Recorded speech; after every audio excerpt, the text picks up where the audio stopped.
Hi, everyone. I'm Shaheen from The Content Mix, and I'm here with Jake Potter, Global Social Media Manager at Colt Technology Services, the international telecom company headquartered in London that serves B2B clients in more than 30 countries. Jake, thanks so much for joining us.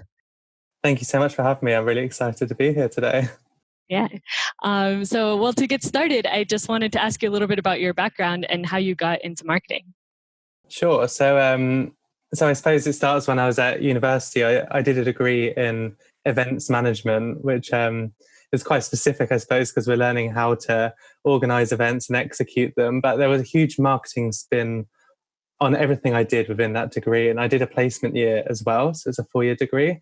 And within my placement year, I was organizing events, but I was spending a lot of time in marketing those events and using social media as well, which is kind of probably the start of where my social media career comes from, because I started really using social media when I worked for that first company. And when I finished university, I was lucky enough to go back to them, organize more events, but still, again, using that promotional element, email marketing, social media marketing. And as time went on, social media started to overtake the events element of my career, and I started focusing entirely on social media and learning a lot more about paid social media and organic social media and all those kinds of things. And it's ended up with me having a role at Colt Technology Services, where I've been for the past 3 years, and I head up social media for them globally, and I love it. I love social media, so it's great. Your experience is really in IT and B2B side of things, right? Yes, every single role I've had is in a B2B based like IT technology company. So I've worked for Oracle, and my first company was called Oracle User Group. So I've had a quite Oracle-led career, so to say, but now I'm in telecoms. Okay, so quite a specialization then. Yeah. For those who don't know about Colt, can you just give us a brief little background on the company? Sure, yeah. So Colt provides network services to businesses around the globe. So that can be voice services, so anything like using your phone to speak to people, to things like connecting to the cloud. So if you're using applications in the cloud, we're helping connect you from where you are to that cloud application. So yeah, we're providing network services around the globe to businesses. I see. So your day-to-day as a global social media manager, what is that like? So there can be some structure to it, and can be also some changes as well. So I suppose the structural elements is that each week I make sure that obviously I'm building my pipeline for organic content. I do a lot of collaboration with other stakeholders within the business. So I work a lot with other marketing teams within the wider marketing function. So like business partner marketers are in local countries, making sure we're putting out messaging to their audiences. They might also be organizing virtual events, so working with them and including like their messaging on social, and also working with the sales teams as well to make sure we're putting out messages that resonate with their audience as well. And then on top of that, because social media isn't just a lead generative tool, we're also trying to build our brand awareness and build our awareness as an employer. We work with other teams, such as working with the brand team, which I am actually part of, to make sure we're building the brand there, and then working with our HR recruitment teams to make sure we're really showing what a fantastic company Colt is to work for. I see. Very cool. So it's a combination of internal, external communication across the channels. Yeah. So my usual day is quite mixed, but it's all to do with collaborating with people to get key messages. And what would you say is kind of your unique approach to that Colt takes towards content and social media? That's a really good question. So I suppose our unique approach is making sure we don't focus on one channel. It's very easy to focus on a channel that's got a huge audience. And so, for example, our LinkedIn page has like 135,000 followers. It's very easy to focus on that because we've got a ton of followers there. But what we also know is that the workforce is aging, and as new generations come in, there's going to be other social networks to focus on. So even if you're a B2B brand like Colt is, you need to be making sure you have a presence on all the social channels. So we have an Instagram page as well.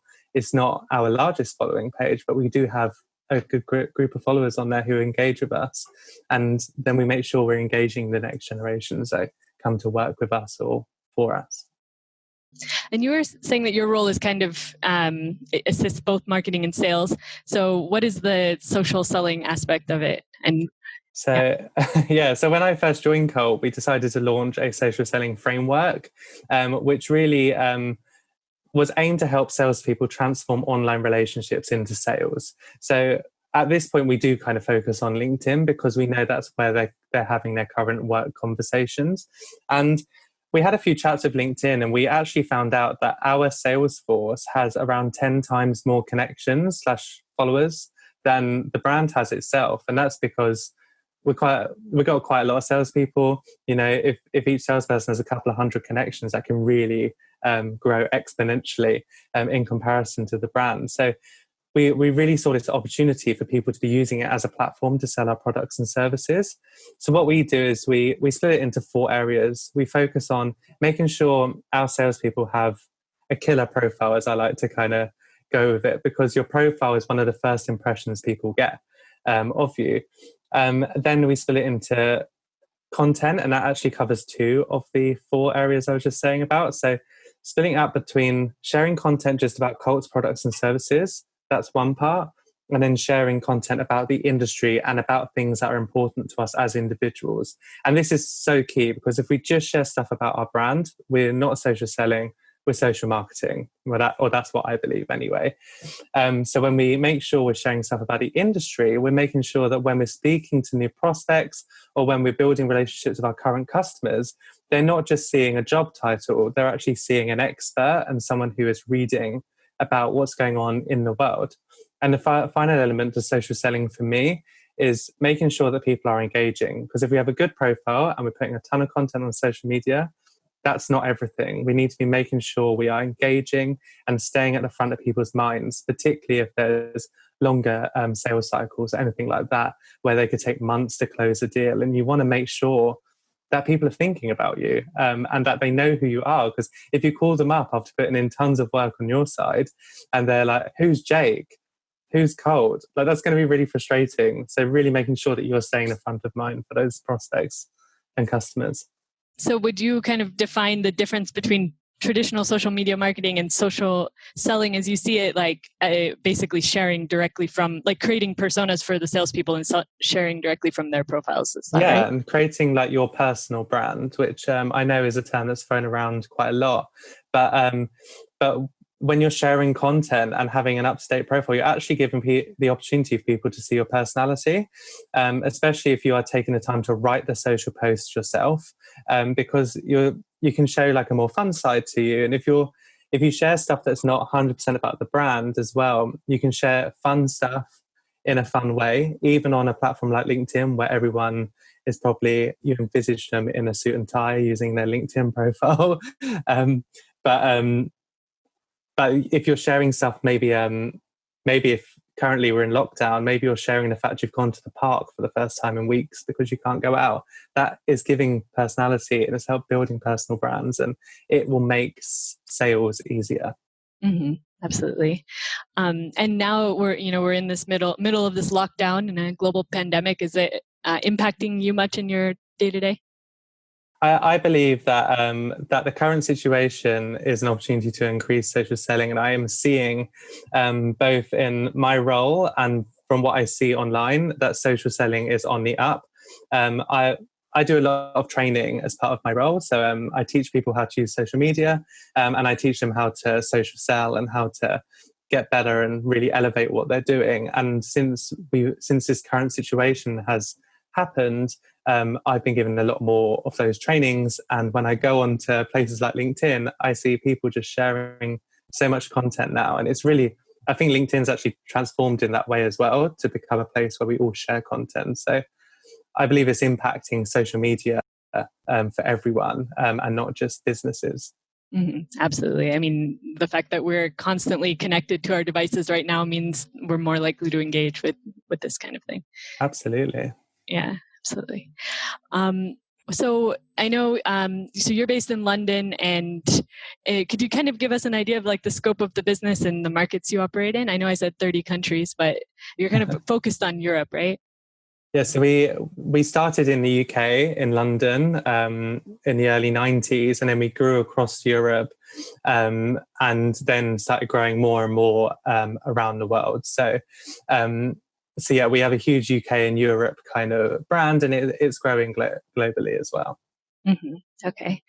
And I mean, at the content mix, we're kind of focused on the European market. So I'm curious to get perspectives on like kind of how it compares to maybe other areas of the world, or any challenges or opportunities you see related to the European market.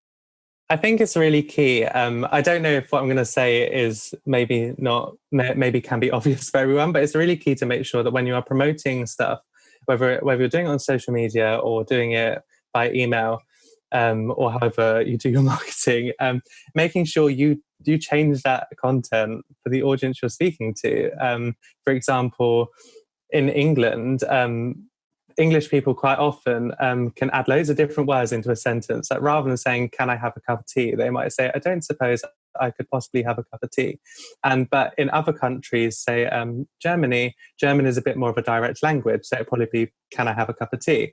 So we need to make sure that our marketing is targeted to each location, and we see that in our own marketing. An image that can be bright orange in the UK needs to be a different color for each different country. And I think data is so key to what we do. So we need to make sure we test in all the countries we operate in, to get that data, to make sure we're then splitting up the messaging and making sure it suits each audience around the world. So is that also like part of your job, is like adapting those messages for the markets? On social, yes, but I work within a wider team.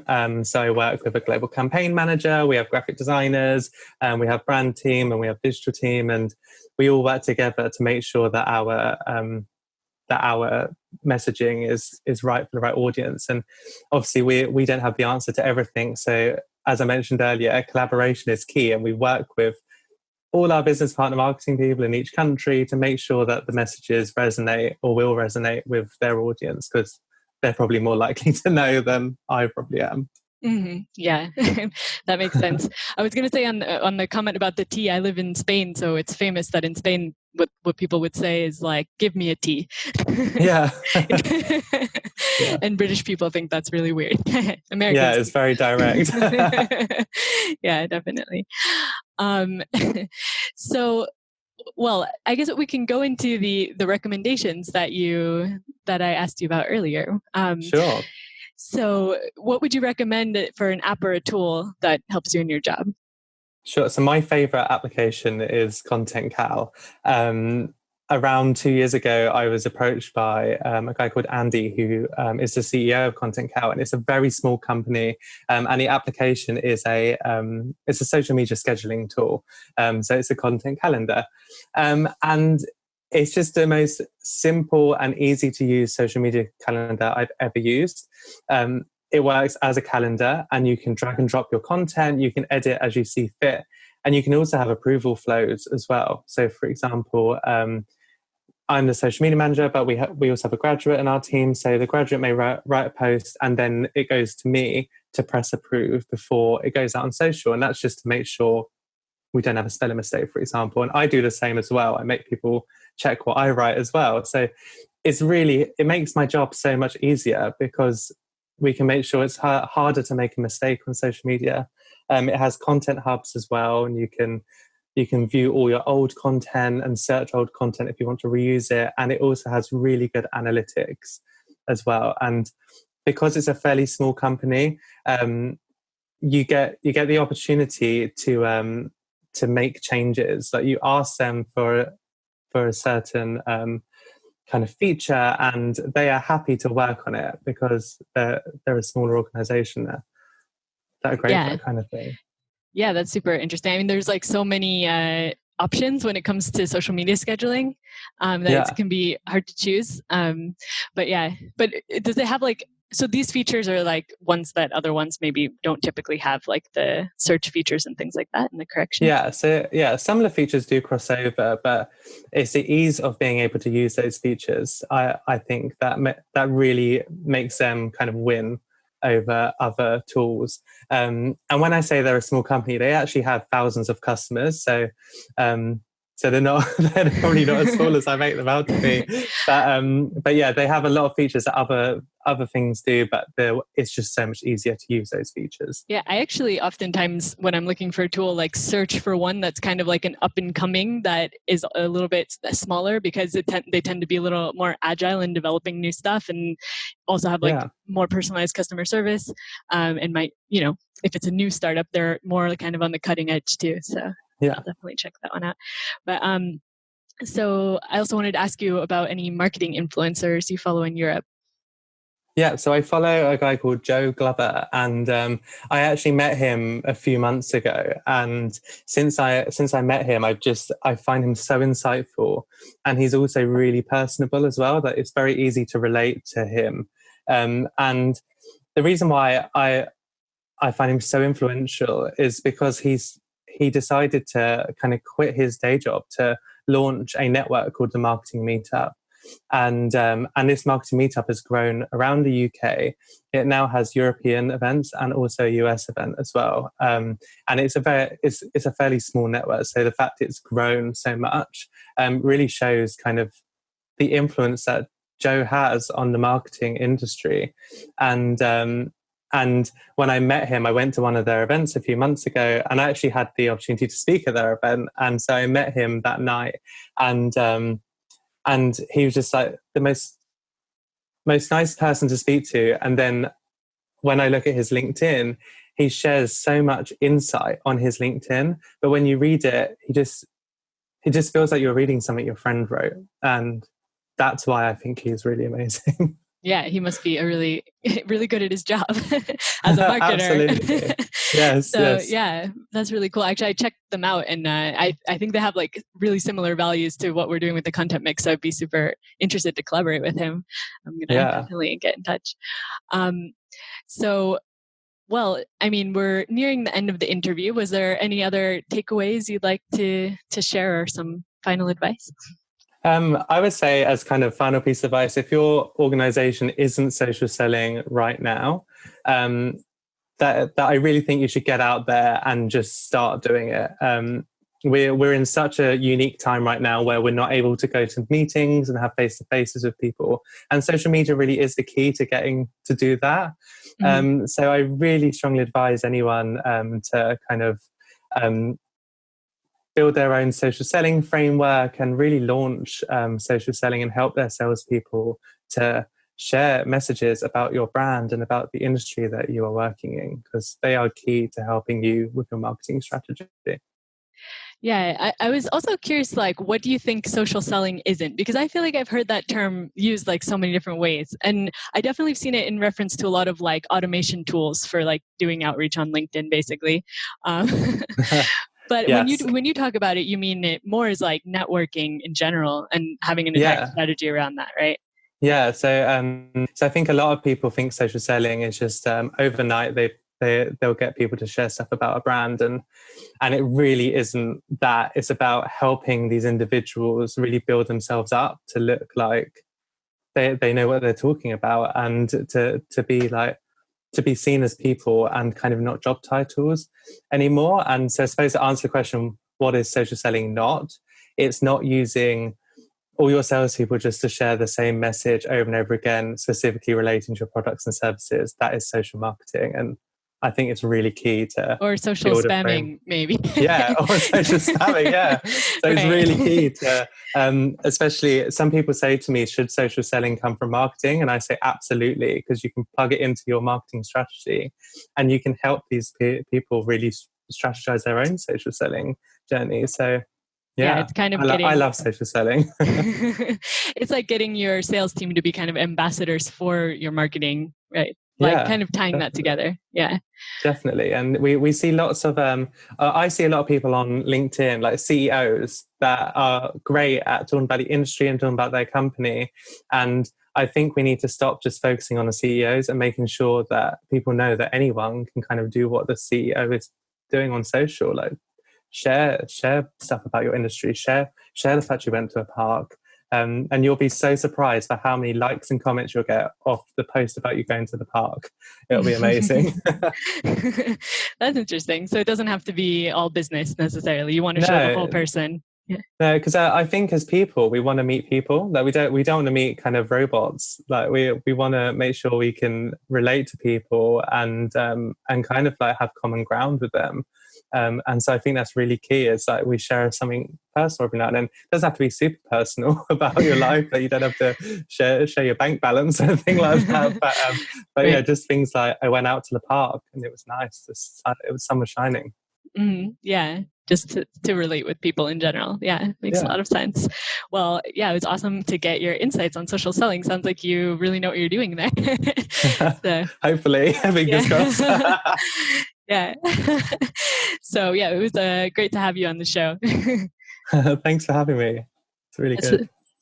So thanks everyone for listening in. For more perspectives on the content marketing industry in Europe, check out thecontentmix.com and keep tuning into the podcast. We'll be sharing interviews like these every weekday. See you next time. Bye-bye.